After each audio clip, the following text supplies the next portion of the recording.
իրանք ունեն շատ կոնկրետ առաքելություն։ Հապկի խաղաղապահները մտնեն Հայաստանի Հանրապետություն։ Ես ձեզ հիասթափեցնում եմ, հապկի խաղաղապահները չեն մտնելու Հայաստանի Հանրապետություն։ Եվ ընդհանրապես խաղաղապահ չի մտնելու Հայաստանի Հանրապետություն,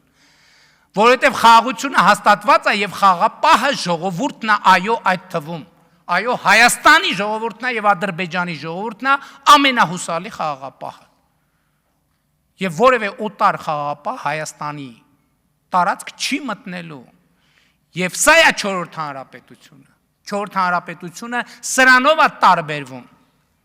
4-րդ հանրապետությունը չի գնում տարբեր բևեռներում աշխարհաքաղաքական իր գոյության իրավունքը մուրում։ 4-րդ հանրապետությունը ամենօրյա աշխատանքով իր ապրելու, զարգանալու, լինելու իրավունքը վաստակում է։ Ասում են Սփյուռքի հետ հարաբերություններում խզում ենք առաջացնում։ Այո, մենք ասել ենք, որ Սփյուռքի հետ են հարաբերությունները եւ որ Հայաստանը second hand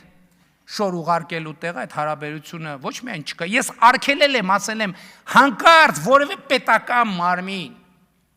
օգտագործած շոր, կոշիկ, չգիտեմ, ավտո կընդունի, այդ պետական մարմնի եւ իրա վերադաս ամբողջ համակարգը ինձ հետ գործ ունի բոլորին աշխատանքից ազատել։ Այո, եղել է դեպքեր եկել են մաքսատանը ամիսներ կարող է միջև մի կան։ Second hand լիքը կոշիկ, շոր, բան եւ այլն եւ այլն։ Հայաստան-Սփյուռք հարաբերությունների մեր պատկերացումը Firebird-ն է։